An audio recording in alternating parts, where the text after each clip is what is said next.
Welcome all to 2C4ministry.com. This video is about 7 double standards in pro wrestling that the internet wrestling community always complain about.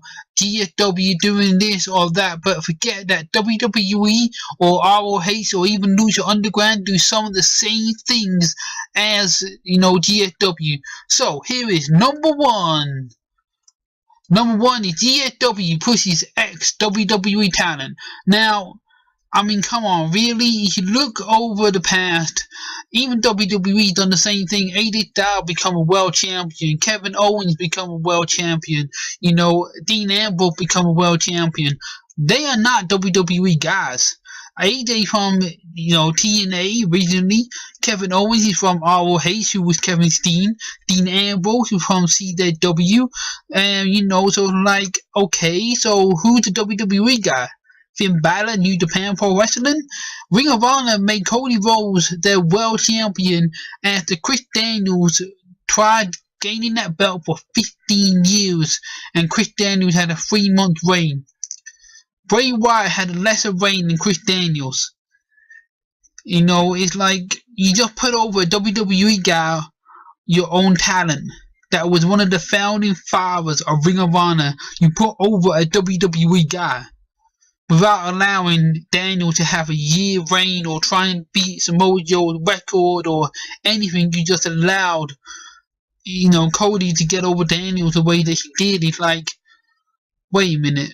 After all that time fighting towards the championship that Daniel finally won, he loses it within 2 to 3 months. And yet people complain about GSW pushing ex-WWE talent all the time. It's like ROH does it as well. WWE does it. So people just need to think about other promotions, the way that they deal with certain talents. It's not just GSW that does that, Number 2, GSW shares videos of former talent. This is recently where they tried to rebrand GSW, in the summertime, and they shared a lot of old clips from a couple of years ago of Bobby Roode, the Young Bucks, being a part of the shows, and people complained about it. Yet WWE has Flashback Friday. WWE even done a show with Road Dogg and Josh Matthews dissing WCW about the worst things that happened in that show, yada yada yada, and it's like, so it's okay for WWE to have a network of old companies like ECW, WCW, etc., making money from them talent, yet GSW is not allowed to share videos of people they helped made into superstars. GSW made AJ Styles, they made Bobby Roode, they made The Abyss, they made Christopher Daniels. That one's split between ROH and GSW, but nevertheless, GSW helped build a foundation of, the top indie guys. And, especially when you look at the famous triple threat match between AJ, Chris Daniels, and Samoa Joe, there's no way anyone can tie that triple threat match. New Japan, that's a whole different ball game in terms of style and entertainment. But again, it's like ROH has Throwback Thursday, and people like Daniel Bryan, CM Punk, Austin Aries, Samoa Joe, they've been in WWE since their matches. But that's okay. ROH can get away with that. But GSW, they can't share old videos. They can't do that. That's just wrong. Come on, into IWC. ROH does the same thing. They share old clips of guys who are now in WWE. WWE did the same thing when Kurt Angle left, Jeff Hardy left, Team 3D, who were the Dudley Boys. When they left, they shared clips of them back to back all the time. So people just need to stop and look at how both promotions are running as well. Number 3, DFW changes its name. Rebranding happens all the time. Didn't Extreme Championship Wrestling used to be called Eastern Championship Wrestling? Wasn't WWE used to be WWF, then before WWF? So why does it matter so much if GSW changes its name? It was Impact before, then it was TNA before, then it was NWA TNA before they split with the NWA, and it's like they rebranded. It's still the same show, regardless of the colors or the logo design. It's still the same impact that we have each week. You know, WCW used to be Jim Crockett Promotions. You know, GSW lasted longer than WCW and ECW. And people say every year, they should die, they should die. They haven't died yet. They're still running shows. Deal with it. Number 4, the Broken Hardy's gimmick. GSW should let Hardy use the gimmick, but why doesn't WWE allow Steve Austin to use Stone Cold? Steve Austin has to get permission to use Stone Cold. He can't just use that. You know, there's guidelines about him using Stone Cold. He's known on any DVDs. He's not Stone Cold Steve Austin. He's just Steve Austin. Because WWE has the copyright on that name. So GSW putting copyright on the Broken Hardy's gimmick is nothing new. WWE even sued WCW over Kevin Nelson's Got Hard gimmick back in 1996 because they were using the gimmick that was created in WWE. You know, same with Pentagon Jr. He can't use that name outside of Lucha Underground or AAA. Johnny Mundo, he can't use that outside of AAA. Same with Johnny Morrison, that name as well. And it's like Daniel Bryan, why did he have to change his name? Because Vince wants to own that name. You know, otherwise Bryan Danielson, all the revenue will go to Daniel Bryan. It will go to him. Where by creating a separate name, it's like the revenue go to WWE and not so much of Bryan Danielson. You know, it's the same go for Kevin Owens and Sami Zayn. They were both Kevin Dean and El Generico. You know, they had to change their names as well. They couldn't just keep their names. Guys like The Undertaker, he brought the rights to the name, so he gets a lot more revenue than the other guys. And I think AJ Styles uses almost like the initials of his real name, but also the style part. So he must have some sort of copyright on that because he's allowed to use it in almost every promotion without changing it. So he must have been smart how he trademarked the name. So again, it happens all the time in wrestling. Deal with it. Names don't matter. It's the performer. You know, look at The Undertaker. He was me, Mark Galloway back in WCW. He was still the same big guy. It just had a different name change and gimmick. Look at Kane. He was, you know, the dentist for Jerry Lawler, and he was the fake Diesel. He was still Glenn Jacobs. It just had these different characters over the years. The same with Abyss. You know, the way he's been portrayed differently over the time. It's still Abyss, but he's just been using different styles of entertainment, like the Josie Park character and things like that. And he's like, well, nothing really wrong with it. You just got to deal with it. You know, number 5, letting good wrestlers go. Booking isn't always easy to do, and sometimes funding comes into question. You know, back in 1997, Vince couldn't afford to keep Bret Hart because Bret Hart wanted too much money. You know, he wanted more than what Vince could actually give him. And, you know, even Jim Ross, he let go Bill Watts' son because he didn't have the right pedigree. You know, sometimes companies need to change their roster to make stories fresh. I mean, a few years ago, WWE once had a Black Friday where several jobbers was released at once. And unfortunately, the story goes that the Dudley Boys, when they were released on mutual grounds, that they were thrown into that group. And it's kind of like a miscommunication between spoilers online and everything like that, but they weren't a part of that group. They were separate. But sometimes stars need to change. I mean, that's why WCW died, because they didn't create fresh talent. They just used guys that over time were becoming too old, like Kevin Nash and Hulk Hogan, and they didn't build up to the new future. And by that time, Vince bought the company. But GSW, they do something that people don't see. They actually get rid of people over the age of 40. If you actually look, Bobby Roode was over 40, AJ Styles is about 40, you know, Clifford Daniels is about 50 now. You know, they make room for new talent. And I think that's a great thing, because you're making the next 5 years become different. You're making the next generation. You're building the next generation. And that's what NXT is doing. They're letting people go to the main roster to bring up new stars. So you're doing that ladder of going from step 1, step 2, step 3 until you get to that final step, which is the main roster. And DSW been doing that for years. WWE's only started doing that because the developmental times like Florida and Deep South, they didn't really bring that many people up, so it's never really that other thing. And now NXT is that brand, so DSW, there's nothing wrong with letting wrestlers go like they have done with AJ or Sting or Bobby Roode. Sometimes people want more than what they can be given, and it's just something that happens. Another thing you just gotta deal with. Number 6, GFW stars should go to WWE plus WWE talent race. Now, everyone says GSW stars should go to WWE. Now, let's see how booking has happened for them. Abyss has made a name for himself without ever going to WWE, even creating a new character in Josie Parks, which allows time for Abyss to be off TV. Here are some of the names that are on the current roster on the WWE that have poor booking.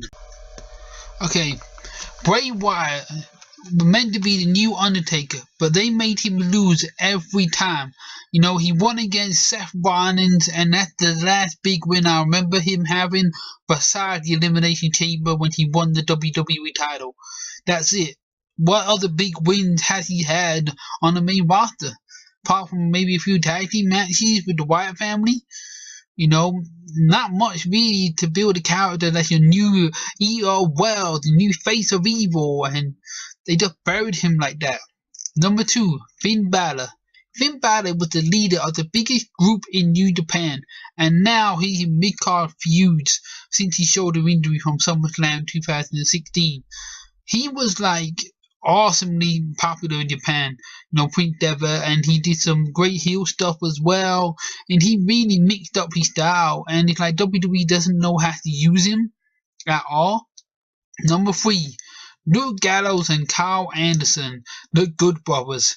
Team with Finn Balor in the New Japan as a part of Bullet Club, and yet WWE keeps them apart on the same roster.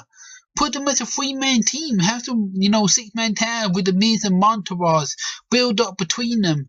You know, have them, you know, kind of reunion with the Shield. That's not a reunion because apparently Roman doesn't want to be with Seth and Dean. But it's like, why keep them separate? Build on it. You have, you know, the identity already there of the guys as a team. You know, exploit it. You've done it before with other talent. You know. Number 4, Mike Bennett.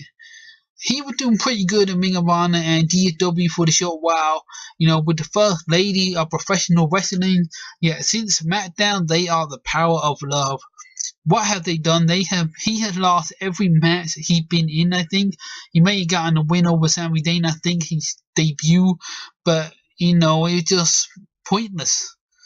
What is there? How are you going to build him if you just bring him in to lose? Number 5, Sami Zayn. One of the most awesome athletes in Ring of Honor as El Generico. His feud with Kevin Steen will go down in the history books. Yet WWE booked him to always pretty much lose. He had a few odd wins here and there, but he's not even had like the US title. He's not had the Intercontinental title. You know, he's not even had the tag team titles. He's not won any championship since he left NXT. And it's like, what are you doing with Sami Zayn? He's one of the top guys that could really do well against AJ, against, you know, Finn Balor, against even Bray Wyatt, and yet you just put him in the mid-card. Not even the mid-card. He's barely on TV. And when he is, he's just random stuff. You know, give him some substance. Give him some meaning and purpose. Number 6, Bo Dallas. He got over in NXT massively, yet on the main roster they wasted him. He's doing okay with the Miz Taraj with Curtis Axel, who is my number 7 for Curtis Axel, but way too high in the main event scene, which really killed him far too quickly. They buried him from the, you know, beginning, and he's just, you know, floating around the mid-card area at the moment. Number 8, Bayley. Bayley was loved in NXT, a true underdog story. Had some awesome matches with Sasha Banks. But since the main roster, they haven't done her character any justice. I mean, she should have had like a Roman Reigns heel turn at Extreme Rules, use weapons against Alexa Bliss, really build on her character and give her some more depth, and they haven't. They've done nothing with Bayley, you know. And it's just a real shame that you allowed this one to go to waste that was so awesome in NXT back in the day. Number 9, Luke Harper. Where is he on SmackDown? That's all I'm going to say. Number 10, Shinsuke Nakamura. Sorry, but maybe still hope they're slowly putting him in with Jinder Mahal at the moment in SummerSlam and now at Hell in a Cell for the WWE title, but they haven't used him in the right way since he became on the main roster. You know, he started off with Dolph Ziggler and Baron Corbin a little bit, and they could have done more with Shinsuke since the beginning. You know, I would like to see him and Bobby Roode rekindle their feud because they're together on SmackDown. Yeah, it's like nothing ever happened between them, and it's such a shame. Number 11, Matt and Jeff Hardy. Used to be, you know, an awesome tag team. They still are an awesome tag team, don't get me wrong, but I think they're better off being on both brands, like Matt on SmackDown, Jeff on Raw, because I feel like at the stage of their careers, they're better off single guys now, because they can really help, you know, the thin talent roster and give it some more depth, give it some more character on the show, and really help the younger guys on both shows out rather than just being tag team just doing matches here and there. I think he just waters them down to a point where it's like, yeah, we got you back, we got you away from GSW, we're not going to use you now apart from winning tag titles. It's a real, like, I hope they do stuff with this Awakened gimmick they've been teasing with Matt and start to really build on that soon. So I hope they do something with that and keep Jeff as Jeff is. But it would be hopefully like Shinsuke Nakamura, maybe still hope between them guys. Number 12, Heath Slater. He was awesome on SmackDown doing the free agent storyline and teaming with Rhino winning the SmackDown titles. But where are they now on Monday Night Raw? They've done nothing. They've been jobbers. You know, an awesome act together and yet they done nothing on Raw. I don't think they won a match yet on Raw. Heath Slater and Rhino should have better respect and better booking than what they've had on Raw in the past few months since they've been moved over. You know, it's almost like, you know, I'm going to add, for the time being, my last one would be Charlotte. When she was, you know, the women's champion, rather than waiting to WrestleMania for Bayley to have that big win, she won it at Fastlane. Why Fastlane? It doesn't really mean anything. There's no magnificent moment like the Daniel Bryan moment or the Chris Benoit and Eddie Guerrero moment of holding that title in the air. It's not the same feeling because it wasn't at WrestleMania, and that was the big problem there. You know, and Charlotte, since she's been on SmackDown, she's not really done anything either. I know she had issues with her dad, Ric Flair, being ill. You know, that can't be helped by any means, but before that, they just didn't really use her in the right way. I'm hoping they're going to build on her soon, you know, give her better storylines and better involvement in the women's division. Otherwise, they need to move her back to Raw. Now, where do some of the WWE stars come from on the main roster? Is everyone a WWE talent that was used through the developmental? Let's have a look where some of the talent actually comes from. Drew Galloway, Ring of Honor, GFW. Shinsuke Nakamura, New Japan Pro Wrestling. James Storm lasted about 2 weeks, GFW. Leo Rush, he's coming soon, he's from CZW. Dean Ambrose, also from CZW. Luke Harper, also from CZW. Sami Zayn is from Ring of Honor. Seth Rollins is from Ring of Honor. Kevin Owens is from Ring of Honor. Finn Balor's from New Japan Pro Wrestling. The Good Brothers are from New Japan Pro Wrestling. Samoa Joe, Ring of Honor and GFW. Adam Cole, Ring of Honor. Kyle O'Reilly, Ring of Honor. Bobby Fish, Ring of Honor. Bobby Roode, GFW. AJ Styles, New Japan Pro Wrestling, also GSW beforehand. The Hardys, GSW. Come on, really? That's half your roster. Roman Reigns and Braun Strowman are like 2 WWE guys they're building. that haven't really worked indies. I don't think they've ever had. Maybe Bar might have done stuff. Maybe I haven't researched enough on his before WWE time, but you know, come on, really. A lot of these guys are now over 40. They haven't got much mileage left on them. So eventually they're going to have to move aside for new talent to be built. And I think this is where, like, DFW, they do the right thing by saying, like, at a certain age, like over 40, they start letting them guys go, like Bobby Roode, Samoa Joe, to make room for new talent. And I think it's the right thing to do in a sense. Because you're looking at, I think DFW is a developmental brand. They always have been, and not the main event type brand like WWE, Raw, and SmackDown. They're a developmental brand. That's what they always have been, and I think people misunderstand that. GW does allow more time for, creative freedom to some stage, and like the Broken Hardy gimmick, the Joseph Park gimmick, the Aces and Ace stuff. They do allow a lot more freedom creatively, like Josh Matthews and Jeremy Borash, their storyline. Yeah, it was rubbish, but it's still creative what they did. You got to give them credit for that. So why should GSW stars go to WWE if they're not going to be pushed in the main event? At least GSW allows different talent to be with the world title. I mean, even Austin Aries, he's from GSW. He was GSW world champion. Okay, TNA world champion, but he was a world champion there. Jeff Hardy was a world champion there. Matt Hardy was a world champion there. And it's like everyone been given a main event chance. Even if it was 2 or 3 months, GSW allowed that, but WWE hasn't even given Sami Zayn a fair chance at a title shot. Even Cesaro, it's another one to name. He's not even had the world title or the universal title. He's been there for a few years now. He's an awesome talent. Yeah, he's been in the tag team division all his life. With Sheamus, with Tyson Kidd, with Jack Swagger, another one he was with. He could do a lot more in the main event, but they won't push him the right way.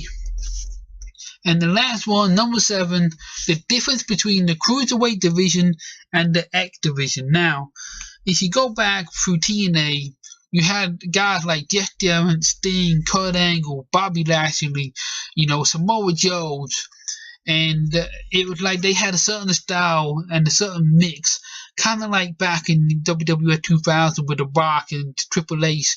They were more ground and pound, brawling. They wasn't doing high spots. They wasn't doing suicide dives and all this. They had a simple style in the main event that was like 10-15 minute matches. That worked, okay?